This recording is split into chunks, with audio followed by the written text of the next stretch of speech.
देखिए मेरा प्यारा बच्चा, अब अगर ये वाला पार्ट आपने देख लिया है कि क्वेश्चन में क्या पूछा गया है, सॉरी, अगर ये वाला पार्ट आपने देख लिया कि भाई क्वेश्चन में क्या पूछा गया है, तो चीजों को थोड़ा ध्यान से समझिएगा। क्या है समझना, यहां पर अगर इस क्वेश्चन को आप देख रहे हो तो कह रहा है कि एक इक्वेशन दे रखी है, हमेशा हम लोगों को एक बैलेंस इक्वेशन चाहिए।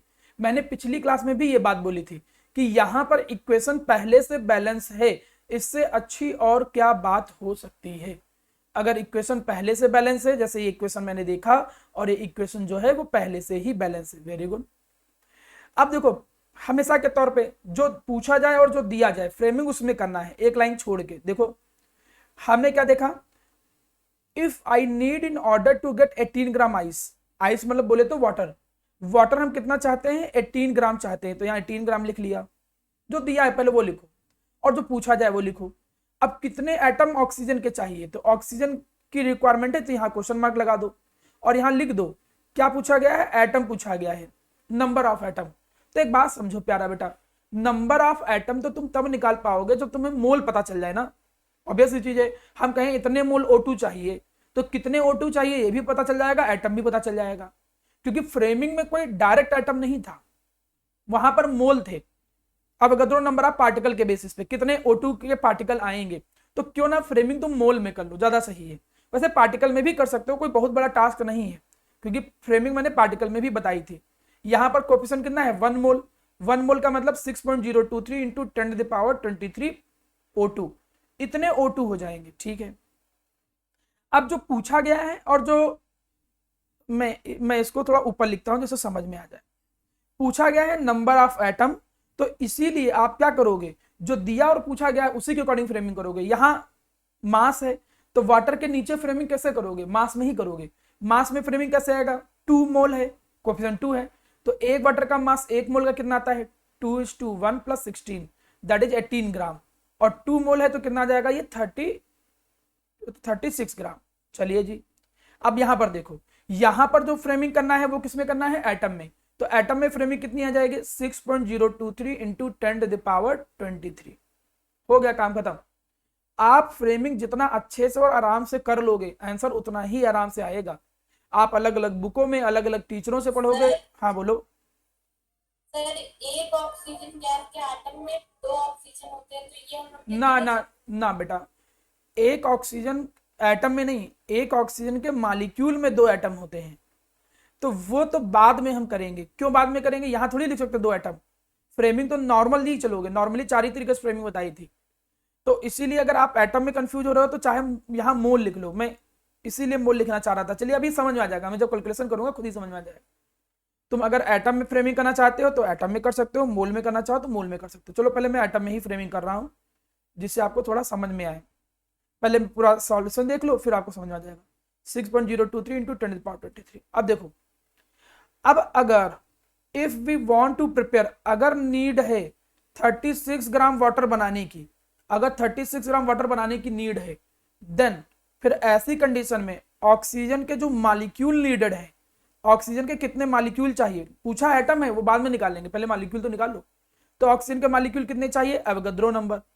एवोगाड्रो नंबर का मतलब इतना चाहिए, क्यों, क्योंकि एक ही कोफिशिएंट तो ना, एक ही मोल है, इसलिए अगर 1 ग्राम चाहिए वाटर तो कितना नीड होगा, तो देखो नीड हो जाएगा दैट इज इतने इतने मॉलिक्यूल ऑफ O2।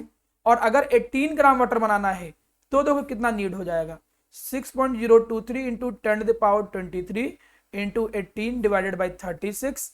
ये यहां पर मेरा बड़ा कट गया और ये आंसर आया कितना, दैट इज 3.011 इंटू 10⁻23। लेकिन ये तो निकले हैं मॉलिक्यूल्स ऑफ O2, लेकिन वो क्वेश्चन अगर पढ़ो तो वो O2 के मॉलिक्यूल नहीं पूछ रहा है, वो पूछ रहा है ऑक्सीजन के एटम कितने चाहिए। और एक O2 में कितने एटम होते हैं, 2, तो जितने मॉलिक्यूल आए हैं उसी को 2 से मल्टीप्लाई कर दो, total oxygen atom required. Molecule अगर इतने चाहिए तो 2 इंटू इतना आ जाएगा। अस्मिता समझ में आया तुम्हारा डाउट, हैं? Yes sir. ठीक। तो करना क्वेश्चन उसी तरीके से है। देखिए अब मैं एक छोटा सा क्वेश्चन और बताता हूं, फिर इसके बाद आपको फ्री कर देता हूं, मतलब फ्री इन सेंस का मतलब इस टॉपिक से फिर नया टॉपिक शुरू करेंगे। अब माना क्वेश्चन कभी कभी वो ऐसे घुमाने लगते हैं, माना उन्होंने ऐसे कहा कि for the reaction of for the reaction of limestone अगर हम लाइमस्टोन की रिएक्शन कर रहे हैं with hydrochloric acid and we have, अगर हमारे पास है we have 10 gram of limestone, हमारे पास 10 ग्राम लाइमस्टोन है, ठीक है।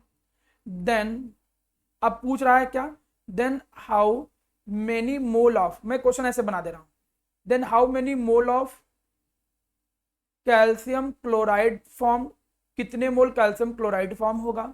दूसरा, how much volume of CO2 gas produce, CO2 gas produce at STP। एक क्वेश्चन हमने सिंपल सा ऐसे बनाया, अपने आप बनाया है, बिना कोई इधर उधर किया। क्वेश्चन तुम खुद बना सकते हो। जब तुम खुद क्वेश्चन बनाना सीख लोगे, करना सीख लोगे, तो अपने आप क्वेश्चन कभी फंसेगा नहीं। देख बेटा, कोई टीचर कितना भी पढ़ा ले, जब तक तुम उस क्वेश्चनों पे लगोगे नहीं, ऐसा नहीं होता कि हमने पढ़ा दिया और कोई चीज तुमको डायरेक्ट आ गई। हो सकता है जो मैंने कन्वे किया हो केवल वो लैंग्वेज समझ में आया है, हमेशा यही होता है। क्वेश्चन करोगे तो करना कैसे होता है, डील कैसे करना होता है, वो तभी सीख पाओगे जब प्रैक्टिस करोगे क्वेश्चन। अब जैसे क्वेश्चन है, हमेशा मैं तुमको क्या कहता हूं, तुम जाने कैसे कि ये प्रॉब्लम स्टोइकोमेट्रिक की है, क्योंकि हमेशा वो किसी इक्वेशन की जरूरत पड़ेगी तुम्हें। यहां पर कभी मोल, पार्टिकल, मास ये सब दिया होगा और कोई दूसरी चीज पूछेगा, लगभग कुछ वैसा ही है। तो पहले इक्वेशन लिखो, लाइमस्टोन का मतलब कैल्शियम कार्बोनेट और हाइड्रोक्लोरिक एसिड के साथ रिएक्ट कर रहा है, बनाएगा क्या, आप लोगों को पहले से मालूम है कि कोई भी कार्बोनेट एसिड से रिएक्ट करता है तो salt plus water plus CO2 जो होता है बनाता है। एक बार इक्वेशन सभी लोग देख लो, क्या बैलेंस इक्वेशन नहीं ना, तो यहां पर आ जाएगा 2HCl। और बताइए कहीं कुछ गड़बड़ आ रहा है, वाटर जो है H2O आ गया, और सही बैलेंस है, सही है ना, कोई समस्या तो नहीं किसी को, देखो बैलेंस होनी चाहिए। अब इक्वेशन अगर बैलेंस है, देखिए बैलेंस करना सबसे पहला प्रायोरिटी है स्टोइकोमेट्रिक प्रॉब्लम की, बिना बैलेंसिंग क्वेश्चन होते ही नहीं है। अब देखो, तुम क्वेश्चन पढ़ो, क्वेश्चन में क्या दिया हुआ है पहले वो मेंशन कर लो, क्या पूछा गया है वो मेंशन कर लो। पहले जो दिया जाए, जो पूछा जाए उसे मेंशन करो, फिर फ्रेमिंग करो। तो देखो पूछा क्या गया, how many mole of CaCl2 form, CaCl2 के कितने मोल चाहिए, तो यहां पर हमने क्वेश्चन मार्क लगा लिया और लिख लिया मोल, CaCl2 के कितने मोल चाहिए। How much volume of CO2 produce STP, CO2 कितना प्रोड्यूस होगा STP पे, तो यहां पर वॉल्यूम लिख लिया हमने, STP पे वॉल्यूम कितना होगा ये पूछा गया है। अब जो दिया गया है 10 ग्राम लाइमस्टोन दिया गया है, लाइमस्टोन के नीचे 10 ग्राम लिख दिया, ये गिवन है। देखो गिवन और पूछना वाला, जो आस्किंग वाला पार्ट है और जो गिवन पार्ट है वो पहले मेंशन कर लो, जो पूछा गया उसके नीचे क्वेश्चन मार्क और किस फॉर्म में पूछा गया है और जो गिवन है वो सब। अब फ्रेमिंग पर करो। अब फ्रेमिंग में जो जिसके नीचे जैसा लिखा उसी के अकॉर्डिंग फ्रेमिंग, नीचे मास लिखा है तो ऊपर फ्रेमिंग मास में ही करोगे। अब यहां पर मोलर मास निकालो, कोएफिशिएंट कितना है 1, मतलब 1 मोल, मतलब इसका मोलर मास निकालो। कैल्शियम कार्बोनेट का मोलर मास निकालोगे, कैल्शियम का 40, कार्बन का 12, ऑक्सीजन का 16 × 3, ऐड करोगे 100 ग्राम। क्लियर, तो देखो कैल्शियम कार्बोनेट 100 ग्राम यहाँ आया फ्रेमिंग के दौरान। अब कई बच्चों के मन में आएगा, सर हम हाइड्रोक्लोरिक एसिड क्यों नहीं कर रहे हैं, वाटर क्यों नहीं कर रहे हैं, CO2 क्यों नहीं कर रहे हैं फ्रेमिंग, जरूरत ही नहीं है भाई, जो जिसमें पूछा जाए वही करो, जबरदस्ती करके मिलेगा भी क्या। कई किताबों में पूरी फ्रेमिंग कर भी दी गई, उससे कोई फर्क नहीं पड़ता है। अब CaCl2 में मोल पूछा गया है तो इसके आगे मोल में फ्रेमिंग करो। यहाँ मोल कितना है 1, तो यहाँ देखो यहाँ कितना है 1 मोल, इसको वैल्यू में फ्रेमिंग करनी है। तो वैल्यू में फ्रेमिंग कैसे करोगे, कोएफिशिएंट के अकॉर्डिंग कितने मोल है 1 मोल, और 1 मोल का मतलब कितने लीटर 22.4 लीटर। बस कहानी खत्म। अब आपको या तो यूनिटरी मेथड लगाओ या तो रेशियो प्रोपोर्शन लगा दो। जैसे यूनिटरी मेथड बुक्स में दिया रहता है इसलिए मैं प्रेफर करता हूं जिससे लैंग्वेज वैसे ही देखने को मिले। कैसे क्वेश्चन आएगा, पहला पार्ट CaCl2 जो पूछा गया, आप क्या लिखोगे, if 100 gram calcium carbonate present, अगर 100 ग्राम कैल्शियम कार्बोनेट प्रेजेंट है देन CaCl2 फॉर्म। हाँ आंसर बेटा आ गया होगा, कोई बात नहीं अस्मिता, बाकी बच्चों के बात समझा दूं। तो CaCl2 फॉर्म कितना हो जाएगा 1 मोल हो जाएगा। और अगर 10 ग्राम होगा, 1 ग्राम होगा तो कितना फॉर्म होगा 1/100, इसलिए अगर 10 ग्राम कैल्शियम कार्बोनेट होगा तो कितना फॉर्म होगा 1/100 × 10, मतलब सीधे आंसर आ जाएगा 0.1 मोल, इतने मोल कैल्शियम कार्बोनेट बनेगा। दूसरा पार्ट देखो, वैल्यूम STP पे पूछा गया, वो भी फ्रेम कर लो। 100 ग्राम कैल्शियम कार्बोनेट होगा, देन वैल्यूम कितना फॉर्म होगा CO2 का 22.4 लीटर CO2, इतना CO2 बनेगा। 1 ग्राम कैल्शियम कार्बोनेट होगा तो कितना बनेगा 22.4, 22.4 divided by 100। That's why if 10 gram calcium carbonate is there then CO2 form. तो आराम से निकाल लोगे। ये तो ना भी करते तो डायरेक्ट ऐसे ही निकल के आ जाता। 100 पे जब है तो 10 पे पूछा गया तो 10 पे सीधा 0.1 मोल और 10 पे इसका 10 से डिवाइड करो तो 2.24 लीटर। ये तो क्वेश्चन आसान हमने बनाया है, ऑब्जेक्टिव में ऐसे ही आसान आ जाता है जिससे जल्दी जल्दी से कर पाओ। तो मैंने कम से कम 5-6 क्वेश्चन आपको प्रैक्टिस कराए हैं स्टोइकोमेट्रिक प्रॉब्लम्स के। क्वेश्चन करने का एक ही तरीका है, जो पूछा जाए और जो दिया हो उसको पहले मेंशन कर लो नीचे एक लाइन छोड़ के, जो दिया है जो पूछा जाए उसी के अकॉर्डिंग ऊपर फ्रेमिंग करो। जैसे नीचे अगर पार्टिकल है तो ऊपर पार्टिकल में फ्रेमिंग करो, इधर मोल है तो ऊपर मोल में फ्रेमिंग करो, और उसके बाद यूनिटरी मेथड लगाओ, सीधे क्वेश्चन आपके सामने सॉल्व होके आ जाता है। कोई भी प्रॉब्लम नहीं, बहुत आसान क्वेश्चन होते हैं। चलिए मैं आगे बढ़ता हूं। अब यहां तक की बातें पढ़ लेने के बाद चलिए एक नया टॉपिक हम स्टार्ट करते हैं, that is known as limiting reagent. बहुत ध्यान से समझना क्योंकि इस पर क्वेश्चन काफी ज्यादा पूछा जाता है 3 नंबर का न्यूमेरिकल स्कूलों में, इसलिए इसको जरूर अच्छे से समझ के चलिएगा। मैं इसको ज्यादा इंपॉर्टेंट मान के चलता हूं, पूछा भी जाता है। इसका न्यूमेरिकल आने के साथ साथ 1 नंबर की डेफिनेशन भी कई बार पूछी गई है। आपसे डायरेक्ट पूछा गया है कि भैया बताओ लिमिटिंग रीजन क्या होते हैं। तो हम बोलते हैं लिमिटिंग रीजन होते क्या है, दोज रिएक्टेंट, ये वो रिएक्टेंट होते हैं, those reactant in a reaction, किसी भी रिएक्शन में ये वो रिएक्टेंट होते हैं, मैं अपनी भाषा में लैंग्वेज लिख रहा हूं, which is present less in amount, जो लेस अमाउंट में क्या होता है प्रेजेंट होता है, एंड डिसाइड, और क्या करता है वो डिसाइड करता है amount of product form, amount of product form. ठीक, अब पहले मैं एक चीज यहीं से सबको क्लियर कर देना चाहता हूं क्योंकि बहुत सारे बच्चों को इसके क्वेश्चनों में डाउट होता है, वो समझ नहीं पाते हैं यार लिमिटिंग रीजन का क्वेश्चन है भी या नहीं है, ये नहीं समझ पाते हैं। लिखा नहीं होता है कि लिमिटिंग रीजन का क्वेश्चन है। तो एक तरीका समझो, तुम अभी तक जितने भी क्वेश्चन किए थे सभी क्वेश्चन पे ध्यान दो, कहीं भी तुम देखो जो गिवन वाली चीज थी, जो दिया रहता था वो केवल एक ही था। रिएक्टेंट देखो भले 2 हो लेकिन दिया केवल एक ही चीज होता था ना। देखो यहाँ केवल 10 ग्राम दिया हुआ है। अगला पिछला क्वेश्चन देखो, यहाँ जो गिवन है, गिवन माना वाटर कितना बना ये पहले दिया था, तो चलो ये माना इधर है। कभी भी तुम रिएक्टेंट की तरफ देखोगे तो रिएक्टेंट केवल एक ही दिया हुआ है। हमने जितने भी क्वेश्चन कराए उसमें तुम देखोगे रिएक्टेंट केवल एक ही दिया है। देखो यहाँ पर एक ही दिया है, क्लोरीन के बारे में बात नहीं कर रहा है। यहाँ पर भी देखो एक ही दिया हुआ खाली, जो इसमें तो प्रोडक्ट साइड दे दिया गया, कोई बात नहीं। मतलब सीधी सी भाषा में एक सीधा सा तरीका क्या है कि माना अगर 2-3 रिएक्टेंट हैं, जब क्वेश्चन में केवल एक ही के बारे में दिया हो, एक ही रिएक्टेंट के बारे में, फिर किसी के बारे में पूछे तब तो वो सिंपल क्वेश्चन है। लेकिन जब लिमिटिंग रीजन का क्वेश्चन होता है तो वो 2 रिएक्टेंट के बारे में देगा, दोनों का अमाउंट देगा, कैसे क्या सब कुछ समझाता हूं। देखो लैंग्वेज पढ़ो क्या है, जो लेस अमाउंट में प्रेजेंट हो and decide the amount of product form, कितना प्रोडक्ट फॉर्म हो रहा है उसको डिसाइड करे। इस बात का मतलब थोड़ा समझिएगा। मेरी एक बात समझो, मैं एक इक्वेशन लिख रहा हूं बहुत बिल्कुल सिंपल सी बच्चों वाली, जैसे मैंने लिखा C+O2 gives CO2, ये बहुत सिंपल सी इक्वेशन मैंने लिख दिया, C+O2 gives CO2। ठीक है जी, फ्रेमिंग सबको आती है। क्या हमें कोई फ्रेम करके बता पाएगा मास में फ्रेमिंग?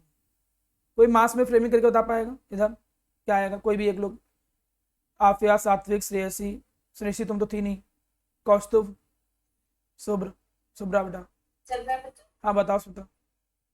सर 12 ग्राम, 12 ग्राम, 32 ग्राम 32 ग्राम और सर 44। हाँ तो ये इतना आ जाएगा भाई। ये सब क्या 1-1 लिखा है तो मोलर मास नॉर्मली निकाल ले जाओगे। ठीक है, अब देखो ये जो फ्रेमिंग किया है वो फ्रेमिंग कहना क्या चाहता है, वो फ्रेमिंग ये कहना चाहता है कि 12 ग्राम कार्बन है, तो अगर 12 ग्राम कार्बन का तुम कंप्लीट कंबशन करते हो या उसका ऑक्सीडेशन करते हो तो तुम्हें 32 ग्राम O2 चाहिए ही चाहिए। ये बात समझ लेना। मतलब ये उल्टा मैं ऐसे कैसे बोलूंगा, 32 ग्राम अगर ऑक्सीजन है तो वो कितने कार्बन का ऑक्सीडेशन कर सकता है? वो 12 ग्राम कार्बन का ऑक्सीडेशन कर सकता है। और ऐसी कंडीशन में बनता कितना है, 44 ग्राम CO2 जो है वो बनता है, 44 ग्राम CO2 फॉर्म होता है। अब मैं यहां पे थोड़ा बदलाव करूं, मैं कहूं कि तुम्हें कुछ गिवन दिया हुआ है, गिवन कंडीशन दिया है, मैं कहूं तुम्हें कार्बन दिया है 12 ग्राम और ऑक्सीजन दिया है 16 ग्राम, ऑक्सीजन 16 ग्राम दिया है, ठीक है। मैं पूछूं CO2 कितना बनेगा, मैं पूछूं CO2 कितना बनेगा, तो ऐसा तो नहीं है कि हम कहें कि CO2 44 ग्राम बन जाएगा, ऐसा तो नहीं। ऐसा समझो, यहां पर ये नहीं कि डिफिनेशन तुमने देखा लिखा है लेस अमाउंट, तो तुम देखो ये 12 ग्राम है, ये 16 ग्राम है, तो लेस में ये दिख रहा है तो इसको लिमिटिंग रीजन बोल दो। यहां पॉइंट ये नहीं कहना चाहता है, वो कहना चाहता है जरूरत के अकॉर्डिंग जो कम पड़ जाए। अच्छा बताओ, 12 ग्राम कार्बन के कंप्लीट रिएक्शन कराने के लिए ऑक्सीजन चाहिए कितना था, 32, 32 ग्राम, लेकिन यहाँ ऑक्सीजन दिया कितना है, 16 ग्राम। 16 ग्राम। तो हमको ये बताओ आप लोग, कार्बन कितना खत्म होगा, कंज्यूम कितना होगा, यूज कितना होगा कार्बन। सर 6। हाँ, केवल केवल 6 ग्राम जो होगा, केवल 6 ग्राम कार्बन जो होगा, केवल वही रिएक्ट करेगा और बाकी बचा रह जाएगा। भाई कोई एक रिएक्टेंट हमने बहुत ज्यादा डाल दिया, दूसरा रिएक्टेंट कम डाला है, ठीक है, तो अब रिएक्शन करा रहे हैं, तो जिस रेशियो में वो कंबाइन हो रहे थे, तो जब ये वाला कंबाइन होकर खत्म हो जाएगा तो जो ज्यादा बचा है उससे फर्क ही क्या पड़ेगा, कितना बच गया। भाई जब ये खत्म ही हो गया है तो दूसरा कितना है डजंट मैटर ना, रिएक्शन वहीं पे रुक जाएगी। तो प्रोडक्ट कितना बनेगा वो कौन डिसाइड करेगा, जो कम अमाउंट में प्रेजेंट था कि जो ज्यादा अमाउंट में प्रेजेंट है, बहुत ज्यादा डाल दिया गया है। कोई बताना चाहे, कौन डिसाइड करेगा कि प्रोडक्ट कितना बनेगा, जो लेस अमाउंट में प्रेजेंट है रिएक्शन में रिएक्टेंट के तौर पे, कि जो ज्यादा अमाउंट में प्रेजेंट है। सर जो लेस अमाउंट, हाँ बिल्कुल आलमीन सही है, जो लेस अमाउंट में प्रेजेंट है वो डिसाइड करेगा कितना प्रोडक्ट बनेगा। अरे भैया ये बिल्कुल वैसे ही है जैसे मैं ऐसे कहूं कि एक रेस तुम लोग स्कूल में करते होगे कभी कभी, मैंने एग्जांपल साथ दिया भी हो, जिसमें हम लोग पैर बांध करके रेस करते थे ना। अब हमने कहा कि पैर बांध के रेस हम कर रहे हैं, अब इस रेस में हमने कहा कि भैया एक बहुत मोटा आदमी है साथ में तुम्हारे बांध दिया गया और तुम बहुत तेज दौड़ते थे, अब पैर बंधे हुए हैं, अब माना ये बहुत स्लो है और ये बहुत फास्ट दौड़ता है, हमने कहा भाई तुम तो उसेन बोल्ट को हमने लगा दिया, उसेन बोल्ट को लगा दिया, तो अब वो रेस जीतेगा वो किस पर डिपेंड करेगा, उसेन बोल्ट के तेज दौड़ने पर डिपेंड होगा कि जो स्लो चला उस पर डिपेंड करेगा। सर स्लो, ऑब्वियस ही चीज है, स्लो पे ही डिपेंड करेगा। भाई तुम चाहे जितना तेज दौड़ लो, जब तक पीछे वाला तुम्हारा पैर बंधा है जब तक ऐसा थोड़ी कि घसीटते हुए लेते चले जाओगे, और तब मोटा है तुम वैसे भी नहीं घसीट पाओगे। तो मतलब यहाँ पे रेस जीतने की कंडीशन किस पर डिपेंड कर रही है, जो स्लो दौड़ रहा है। वही सेम चीज यहाँ पे जो रिएक्टेंट जरूरत के अकॉर्डिंग कम पड़ जा रहा है वो डिसाइड करेगा कि प्रोडक्ट कितना बनेगा। यहां पर कम कौन, देखिए कार्बन तो बहुत है, कार्बन 12 ग्राम है, 12 ग्राम कार्बन के लिए ऑक्सीजन 32 ग्राम चाहिए थी और ऑक्सीजन केवल 16 दी गई है, तो 16 ग्राम ऑक्सीजन कितने कार्बन का रिएक्शन करा पाएगा, केवल 6 ग्राम कार्बन का, हाफ ही का करा पाएगा। 32 12 का कराता है तो 16 6 का करा पाएगा, तो 6 ग्राम कार्बन ही केवल रिएक्ट होगा। तो प्रोडक्ट कितना बनेगा वो किस हिसाब से बनेगा, वो बनेगा 16 ग्राम ऑक्सीजन के हिसाब से, ये डिसाइड करेगा कितना प्रोडक्ट बनेगा। क्योंकि तुम 12 ग्राम कार्बन के हिसाब से अगर चलो तो बनना चाहिए था 44, तो यहां पे तो 12 ग्राम दिया ही है, तो क्या 44 बन जाएगा, नहीं 44 नहीं बनेगा। यहां डिसाइड करेगा जो लेस अमाउंट में कितना बनेगा, 22 ग्राम, ये 22 ग्राम बनेगा। क्लियर है, इतनी चीज याद रखना। अब ये नहीं कि लॉ पढ़ लिए और लॉ ऑफ कंजर्वेशन ऑफ तो ऐड कर दो, यहाँ एडिंग वाली चीज नहीं है। एडिंग वाली चीज तब होती है जब पूरा पूरा रिएक्ट हो जाए, मतलब रिएक्टेंट भी पूरा खत्म हो जाए, प्रोडक्ट भी, जितने रिएक्टेंट है जब पूरा पूरा कंज्यूम होकर प्रोडक्ट बनाते हैं तब सम किया जाता है। ये तो रिएक्शन में ये बच ही जा रहा है ना, तो ऐड थोड़ी करके निकाल लोगे कि सर 28 क्यों नहीं लिखा आपने। मन में आ रहा होगा कई बच्चों के, तो हम वो भी डाउट बताते कि कई बच्चों को मन में आ रहा है सर ये ऐड करके 28 ग्राम लिख दिए होते, लॉ ऑफ कंजर्वेशन मास लगा दिए होते कितना बनना है। अगर ऐसा ही करना होता तो मैं यूनिटरी मेथड इतनी देर से लगा ही क्यों रहा। यहां पर एडिशन तब किया जाता है, जैसे ऊपर एडिशन करने पे आ गया 12 और 32 मिलकर 44 ही बना रहा है, ऊपर ऐड करने पे आ गया, लेकिन नीचे ऐड करने पे क्यों नहीं आपने सर लिखा 28, क्योंकि नीचे में हाँ कुछ बच जा रहा है। अगर रिमेनिंग, अगर दोनों बराबर बराबर पूरा खत्म हो जा रहे हैं जितनी जितनी जरूरत है, तब तो ऐड करके आंसर आ जाता है, इसीलिए एडअप नहीं किया गया। देखिए बच्चों को मन में छोटे छोटे क्वेश्चन आते हैं, मैं वो भी बता रहा हूं। चलिए अब आपने सीखा कि यहां पे मेरा क्वेश्चन ये है, 12 ग्राम कार्बन दिया था और 16 ग्राम O2 दिया था, तो जरा बताओ इन दोनों में कौन लिमिटिंग रीजेंट है, 12 ग्राम कार्बन की 16 ग्राम ऑक्सीजन। 16 gram oxygen. हाँ वेरी गुड, 16 ग्राम ऑक्सीजन जो है वो क्या हो जाएगा मेरा प्यारा बच्चा, लिमिटिंग रिएजेंट। कई बच्चे क्लास में कंफ्यूज रहते हैं, इसीलिए मैंने एग्जांपल ये भी यही लिया है। क्यों? क्योंकि कई लोगों को लगता है जो कम अमाउंट में प्रेजेंट है वो होता है लिमिटिंग रिएजेंट। देखो यहाँ ये कम अमाउंट में तो ये है ना 12 के अकॉर्डिंग, 16 के अकॉर्डिंग, ऐसा नहीं, जरूरत के हिसाब से जो कम पड़ जाए, तो इसलिए 16 ग्राम O2 जो है वो लिमिटिंग रिएजेंट है। चलिए लिमिटिंग रिएजेंट की डेफिनेशन बहुत अच्छे से याद कर लीजिएगा। 1 मार्क में कई स्कूलों में मैं बार बार रिपीटेड डेफिनेशन दिखाऊं, हर स्कूल के लगभग पहले पेपर में, चाहे वो सीबीएसई बोर्ड हो चाहे आईएससी बोर्ड हो, अगर ये चैप्टर आ रहा है तो मैंने देखा है कि वो लिमिटिंग रिएजेंट की डेफिनेशन पूछने से बिल्कुल नहीं कतराते हैं, सीधे 1 नंबर में पूछ लेते हैं कि बताओ क्या होता है लिमिटिंग रिएजेंट। आपको अगर लिमिटिंग रिएजेंट वो केमिकल रिएक्टिंग स्पीसीज का अमाउंट होता है जो डिसाइड करता है कि कितना प्रोडक्ट बनेगा, जो कम अमाउंट में होते हैं और जो डिसाइड करते हैं, जो लिमिट करते हैं, जो ये डिसाइड करते हैं कि कितना प्रोडक्ट बनेगा, उसे कहते हैं लिमिटिंग रिएजेंट। चलिए आगे बढ़ते हैं। अब मेरी बात समझो, लिमिटिंग रिएजेंट के जो क्वेश्चन होते हैं ये मैक्सिमम एग्जाम में 2 तरीके से आ सकते हैं, type 1 type 2। Type 1 CID type का, जिसको हम कहते हैं सीआईडी टाइप क्वेश्चन, जिसमें खाली पहचानना होगा कि केवल बताओ कौन लिमिटिंग रिएजेंट है, बस तुम देख के भी बता सकते हो, अभी मैं क्वेश्चन करा रहा हूं, ठीक। Type 2 numerical. न्यूमेरिकल अगर लिमिटिंग रिएजेंट का आएगा तो ध्यान देना 3 नंबर का आता है हमेशा, 3 से 5 नंबर में कहीं डाल दे, कम 1-2 नंबर नहीं आता, जनरली ठीक ठाक आता। अब दोनों के क्वेश्चन बताता हूं, चलो कैसे कैसे आ सकता है मैक्सिमम। पहला टाइप लिमिटिंग रीजन पहचानने वाला क्वेश्चन, जैसे माना उसने एक रिएक्शन लिखा, उसने लिखा A प्लस, मैंने जैसे लिखा 2A plus B2 give 2AB। मैंने एक जनरल रिएक्शन लिखा, ठीक है। रिएक्शन कुछ ऐसे हो रहा है, रिएक्शन कैसे हो रहा है पहले उसको पढ़ना और समझना सीख लो। जब 2 एटम ऑक्सीजन के, सॉरी ए के, जब 2 एटम ए के, मैं एटम बोल रहा हूं, या मॉलिक्यूल भी वर्ड यूज कर सकते हो, क्योंकि वैसे है तो वो एटम जोड़ा थोड़ी है, तो एटम ही वर्ड यूज करो, लेकिन कई जगह पर एटम को ही मॉलिक्यूल बोल दिया जाता है।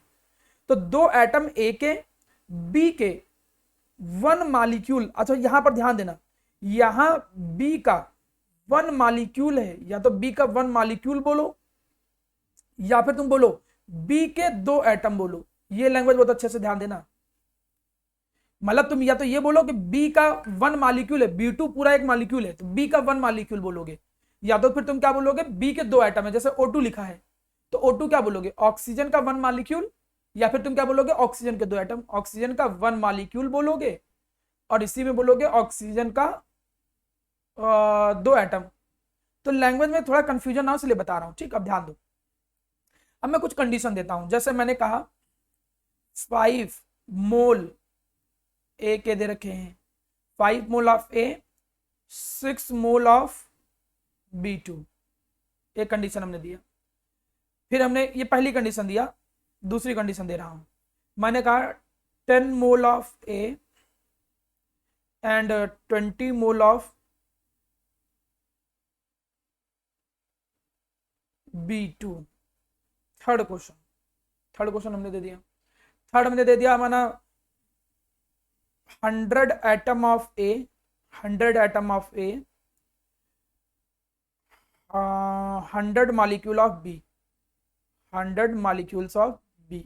नेक्स्ट क्वेश्चन हमने दे दिया 100 atom of A, 50 molecule of B.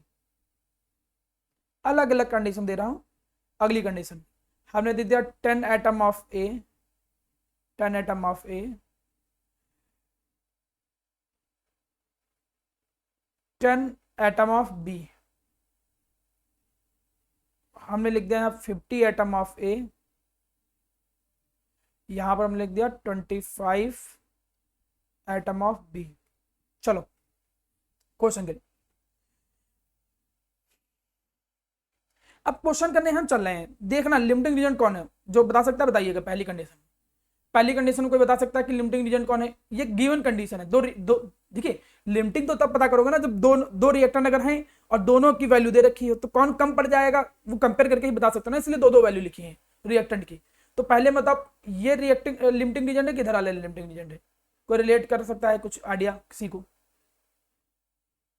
नहीं, चलिए मैं बताता हूँ, देखो। सर हाँ, सेकंड वाला है। 10 की बात नहीं, यहाँ कहाँ पहला वाला पूछ रहा हूँ जब मैं, तो 10 कहाँ से हो जाएगा? नहीं सेकंड। सेकंड वाला। अब देखो कैसे, अगर तुम यहाँ पर देखो, सेकंड यहाँ पे नहीं, गलत बोल दिया तुमने। यहाँ पर देखो आगे के कोफिशिएंट मोल होते हैं, 2 मोल, और ये कितना है 1 मोल। 2 मोल अगर ए के हैं तो बी के कितने मोल चाहिए? 6। तो अगर इसके 5 मोल हैं तो बी के कितने चाहिए? 10। हाँ सही है, सेकंड वाला ये। अगर ए के 2 मोल हैं, यहां देखना, ए के अगर 2 मोल हैं तो बी के मोल कितने चाहिए? 1, मतलब हाफ। इसके अगर 5 मोल हैं तो ए के मोल कितने चाहिए थे? 2.5। हाँ बेटा तुम गलत हो उसमें, तो अब आइडिया लगा होगा। इसके अगर 2 मोल चाहिए तो इसके हाफ चाहिए, 1 ही मोल चाहिए। इसके अगर 5 मोल है तो इसके कितने चाहिए? 2.5 मोल। और दिया कितना है? ये 6 मोल, ज्यादा दिया है, तो कम कौन पड़ जाएगा? ये पड़ जाएगा कम। तो यहाँ पर ये लिमिटिंग रीजन है। देखिए क्वेश्चन ऐसे भी आते हैं, इसलिए पहचाना सीखिए। बच्चों को डर लगता है लेकिन कुछ भी कठिन नहीं होता है, बस तुम लोग ध्यान से सुनते नहीं हो और पढ़ते नहीं। उल्टा करना चाहे तो ऐसे करना चाहते तो उल्टा भी कर सकते थे। कैसे उल्टा कर सकते थे? आप ऐसे बोल सकते थे, अगर इसका 1 मोल चाहिए तो इसका चाहिए 2 मोल। अगर इसका 1 है तो इसका 2 मोल चाहिए। तो अगर ये 6 मोल था तो ये कितना चाहिए था? 12 मोल चाहिए था। ये 12 मोल चाहिए था, लेकिन है कितना? 5 ही मोल है, कम है। तो मतलब ये लिमिटिंग रीजन है। तुम कैसे भी सोचो, तो यहाँ पर रिक्वायरमेंट की बेसिस पे कम ये है, तो ये लिमिटिंग रीजन है। चलिए आगे बढ़ते हैं। अब सेकंड वाला कोई रिलेट करके बता सकता है? Sir first one. फर्स्ट वाला देखते हैं। ये अगर 2 मोल है तो ये हाफ चाहिए उसका। तो अगर ये 10 था तो ये कितना चाहिए था? ये चाहिए था 5 ही। रिक्वायर्ड बेसिस पे तो केवल 5 ही चाहिए, है ना। दूसरी कंडीशन लगा लो, ये अगर 1 मोल चाहिए तो ये कितना चाहिए? 2 मोल। कोफिशिएंट के अकॉर्डिंग ये 1 मोल है तो ये 2 मोल चाहिए। तो ये अगर 20 मोल दे रखा है तो ए कितना चाहिए था? 40 मोल, डबल। लेकिन दिया है 10, मतलब कम पड़ गया। तो रिक्वायर्ड के बेसिस पे ये कम है, तो मतलब यहां पर ये लिमिटिंग एजेंट है।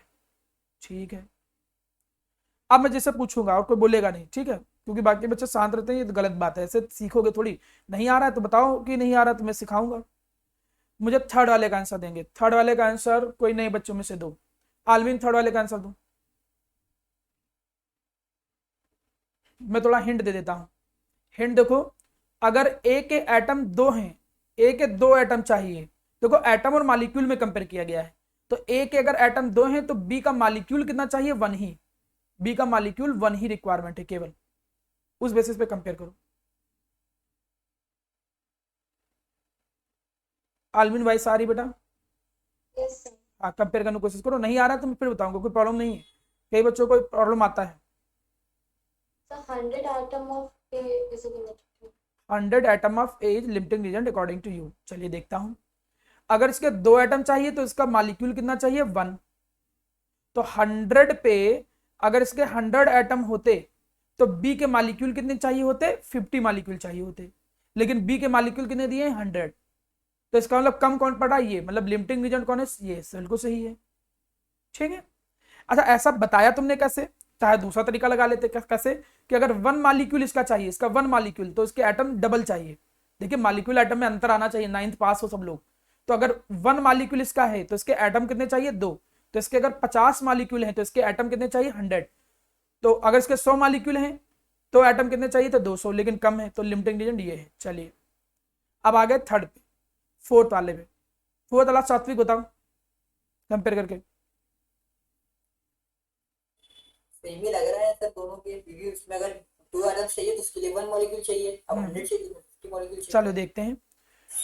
100 एटम और 50 मॉलिक्यूल। इसके एटम अगर 2 हैं तो इसका मॉलिक्यूल कितना चाहिए? केवल 1 मॉलिक्यूल चाहिए, हाफ। तो अगर ये 100 एटम इधर होते तो इसके मॉलिक्यूल कितने चाहिए थे? 50 मॉलिक्यूल चाहिए थे।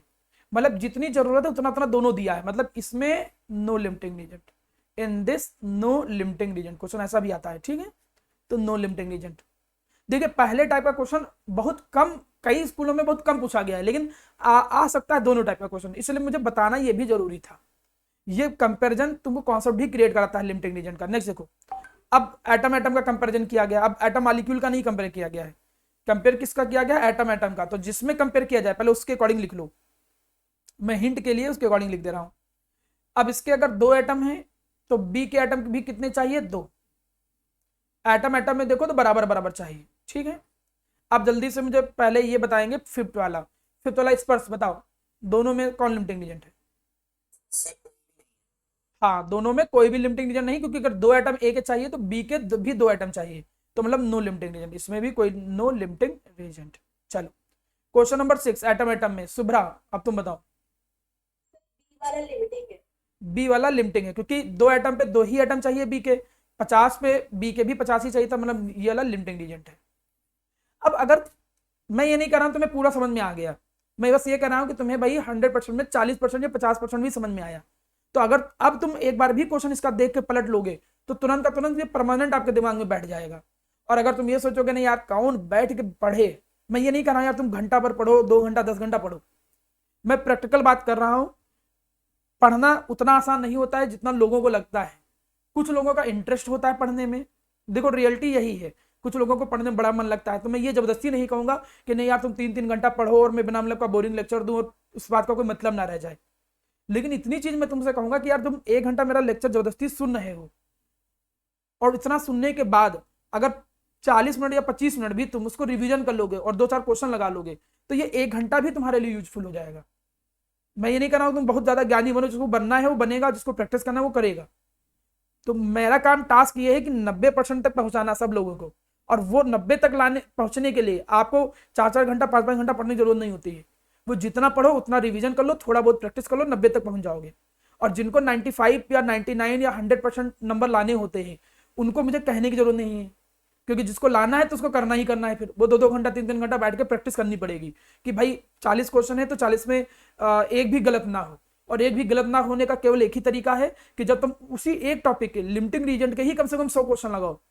जब लिमिटिंग रीजन के 100 क्वेश्चन लगाओगे तब तुम्हारे अंदर इतनी कैपेसिटी आएगी या इतना कॉन्फिडेंस आएगा कि क्वेश्चन चाहे जितना कठिन दे दे नहीं फंसने वाला। तो 2 कैटेगरी में मैं बच्चों को बांटता हूं, एक को मुझे 90 तक खींच के लाना है और एक को जो 95 अबव है। तो 95 अबव को मैं बोलता वैसे भी नहीं हूं, क्योंकि उनको करना ही करना है, इसमें बोलने का मतलब ही नहीं है। और 90 तक लोगों के लिए बस इतना मैं मोटिवेट करना चाहूंगा कि ज्यादा मत पढ़ो, चाहे कोई भी सब्जेक्ट हो, जितना तुम पढ़ रहे हो प्लस उसमें हाफ एन आवर रिवीजन के लिए जो पढ़ा था उसको 15 मिनट में एक नजर से देख डालो, और कम से कम आधा घंटा प्रैक्टिस जरूर कर लो। अगर 5 क्वेश्चन सर ने कराए हैं तो 2 क्वेश्चन तुम अपने आप जरूर करो, बस इतना मैं आप लोगों से उम्मीद करता हूँ, ठीक है। अगर मेरी ये बात दिमाग में बैठा लोगे। हाँ बोलो अस्मिता। सर आपके इन टॉपिक्स पर न्यूमेरिकल्स हैं आपके पास? हाँ न्यूमेरिकल बेटा हमारे पास क्या, रेफरेंस बुक है तो रेफरेंस बुक में हजारों न्यूमेरिकल मिल जाएंगे। रेफरेंस बुक तो आप सब लोगों को लेनी ही पड़ेगी ना, मेरा रेफरेंस बुक का काम ही नहीं चलेगा। ISC बोर्ड के बच्चे जो हैं उनको तो वैसे भी बुक मिल गई है नूतन की, जो भी तुमने खरीदा साथ में कि नहीं? हाँ सर। हाँ तो उनको तो वैसे बुक ही मिलती है, ऑब्वियस सी चीज है। केमिस्ट्री के लिए कौन सी बुक हम लोग ले रहे केमिस्ट्री की? कोई भी ले लीजिए बेटा, सारी बुक अच्छी है। देखिए मैं अभी उसके बारे में जिक्र करूंगा लास्ट में, ठीक है, कि कौन सी बुक अच्छी है क्या है, अभी लास्ट में डिस्कस करूंगा, मेरे पहले टॉपिक कवर कर लो, ठीक है, 15 मिनट बचा है। अब मैं सेकेंड टॉपिक पे आता हूँ। बहुत सारी रेफरेंस में अभी डिस्कस करूंगा किसका क्या एडवांटेज है क्या नहीं है, ठीक है, इसलिए अभी मैं थोड़ा 15 मिनट का टॉपिक बचा वो कवर कर।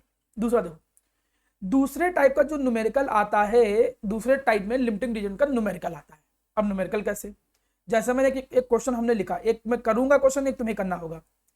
N2 + 3H2 due to ammonia, reaction माना बैलेंस है। मैंने एक कंडीशन दिया, मैं क्वेश्चन सिंपल मोल की फॉर्म में लिख दे रहा हूं जिससे आराम से समझ में आ जाए। मैंने कुछ ऐसे दिया, मैंने कहा अगर माना ये दिया है 10 मोल N2 एंड 20 मोल हाइड्रोजन दिया है, ये गिवन है। हमने कहा कि क्वेश्चन हमने ऐसे कंप्लीट करना अगर चाहा, देखिए मोल में से लेकर आ रहा हूं जिससे क्वेश्चन आसान लगे। ड्यूरिंग हैबर प्रोसेस, इस रिएक्शन को कहते क्या है, हैबर प्रोसेस बोलते हैं।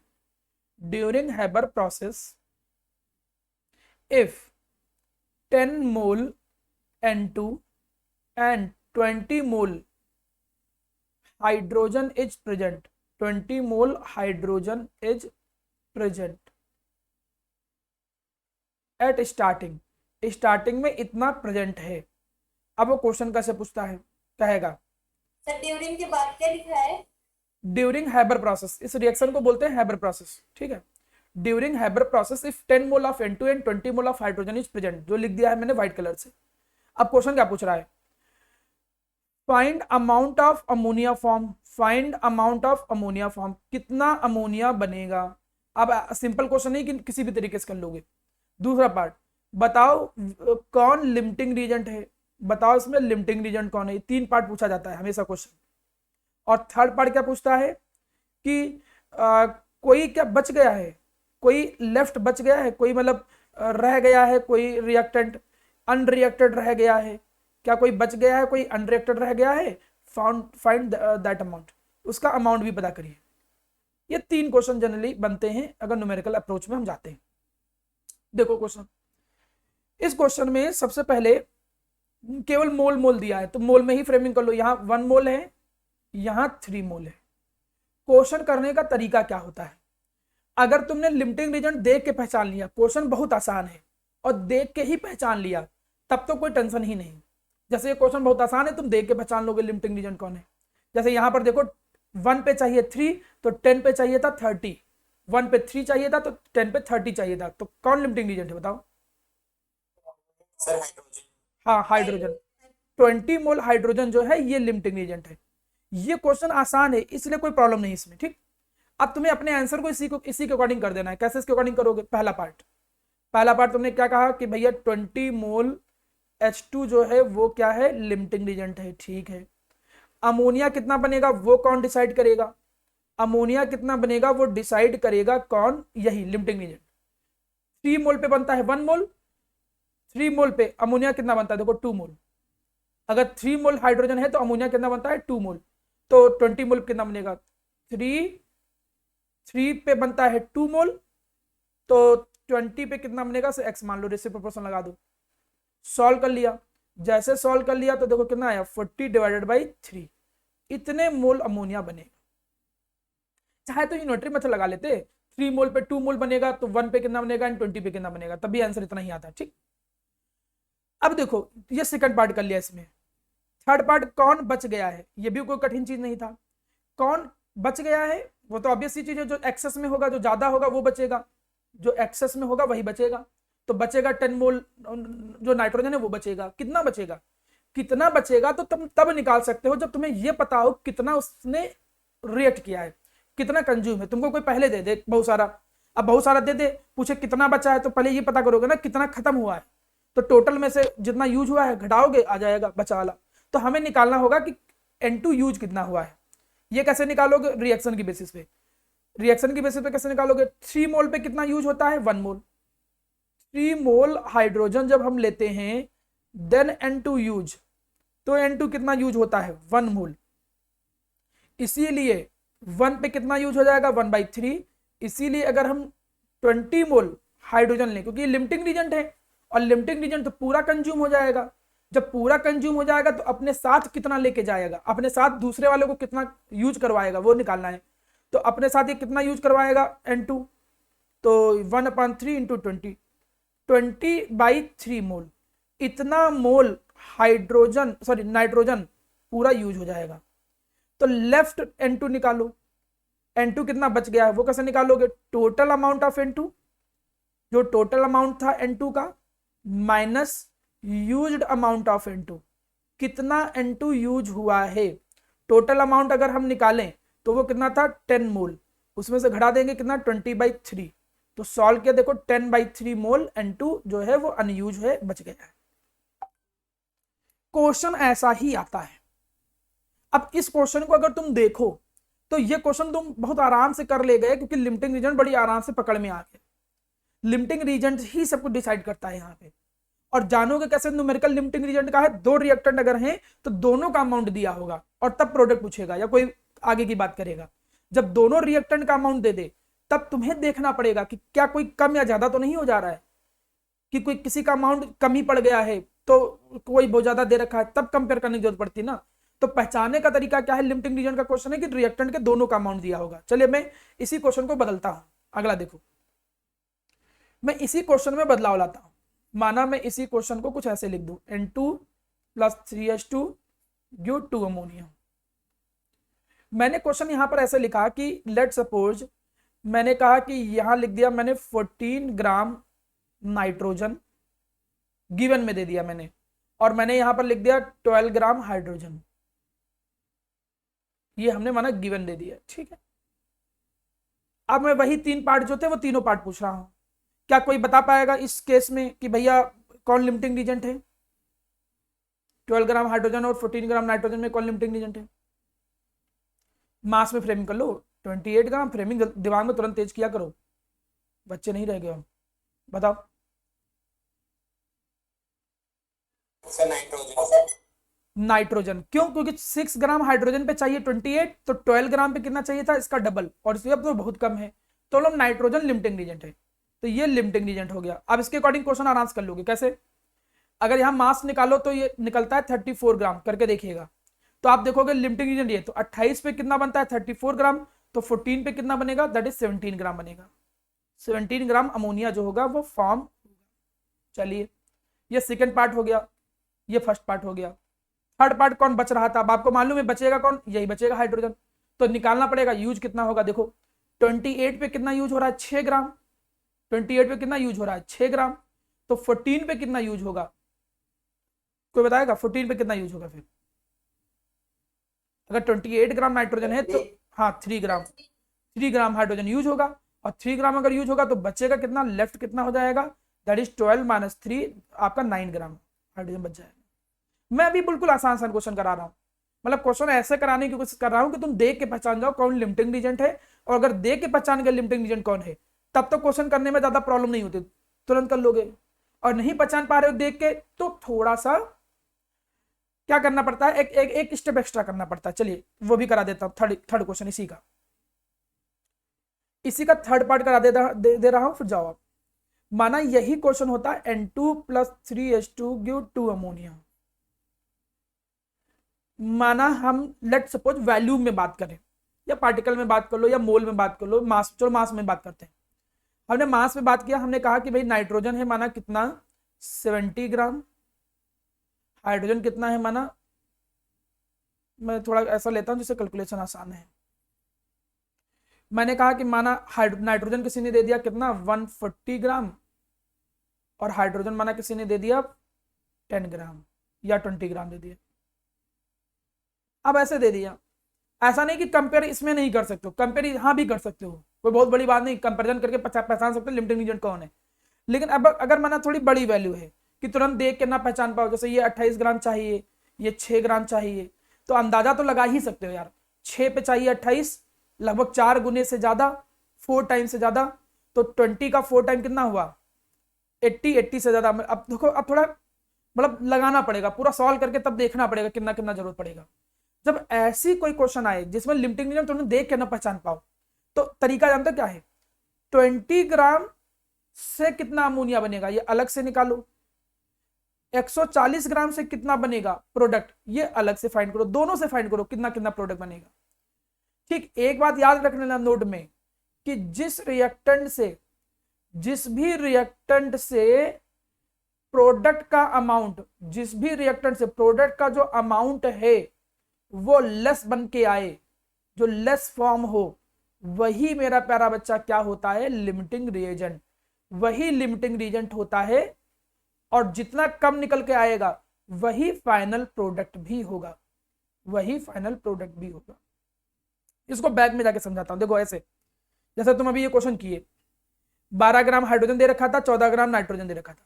अगर 12 ग्राम हाइड्रोजन के हिसाब से चलते, 6 पे बनता था 34, तो 12 पे कितना बनता? 68 बनता। नाइट्रोजन के अकॉर्डिंग चल रहे हो, 28 पे बनना है 34, और 14 पे कितना बनना है? 17। तो कम किस पे बनना है? कम बनना है ये, इसके अकॉर्डिंग चले तो इतना बनना चाहिए, इसके अकॉर्डिंग चले तो इतना बनना चाहिए। तो जिसपे कम बने वही फाइनल आंसर था, बनेगा 17 ग्राम ही, और जिसके कारण कम बने वही लिमिटिंग रीजेंट होता है। चलिए इस चीज को यहां अप्लाई करते हैं। देखो यहां जब हमने अप्लाई किया तो कैसे अप्लाई किया? आप पहली कंडीशन ऐसे ले लो, माना 20 ग्राम हाइड्रोजन ले लो, according to 20 gram of hydrogen. आप रेशियो प्रोपोर्शन लगाया करो, काहे के लिए परेशान हो? यहां पर लिख लो कितना? 34 ग्राम। तो अगर 20 ग्राम हाइड्रोजन है तो कैसे लिखोगे? 6 ग्राम हाइड्रोजन होता तो कितना बनता? 34 ग्राम अमोनिया बनता। ठीक है, इसलिए 20 ग्राम पे कितना बनता? वो बनता 34 डिवाइडेड बाई 6 इंटू 20, मतलब ये बन जाता लगभग 340 डिवाइडेड बाई 3, मतलब ये लगभग कितना बन जाता? 113.3 इतने ग्राम अमोनिया बनता। ये पहला पार्ट ले लिया तुमने। सेकंड पार्ट ले लो, इफ 140 ग्राम नाइट्रोजन, इसके हिसाब से अगर हम चलें, देखो 28 ग्राम पे कितना अमोनिया बनता? 28 ग्राम अगर N2 होता तो अमोनिया कितना बनता, 34 ग्राम बनता, इतना अमोनिया बनता। इसलिए 140 ग्राम में कितना बनेगा, वो बनेगा 34 डिवाइडेड बाई 28 इंटू 140, तो ये आ जाएगा 340 ग्राम अमोनिया। अब आपको देख के पता चलेगा कि अमोनिया बन किस में कम रहा है, इसमें कम बनना है, तो यही फाइनल अमोनिया बनेगा। मतलब फाइनल अमोनिया कितना बनेगा, इतना ही अमोनिया फॉर्म होगा। और लिमिटिंग रिएजेंट कौन है, 20 ग्राम हाइड्रोजन, ये लिमिटिंग रिएजेंट। खत्म, दो पार्ट ऐसे किया करो। मतलब जब दो रिएक्टर दे रखा हो, पहचान ना पाओ कौन लिमिटिंग रिएजेंट, तो पहले वाले की मदद से कितना बनेगा अमोनिया, वो नॉर्मली यूनिटरी मेथड लगा के निकालो। दूसरे से कितना अमोनिया बनेगा, वो नॉर्मली यूनिटरी मेथड लगा के निकालो। जिससे फाइनल प्रोडक्ट कम बने वही आंसर आ जाएगा, उतना ही बनेगा प्रोडक्ट।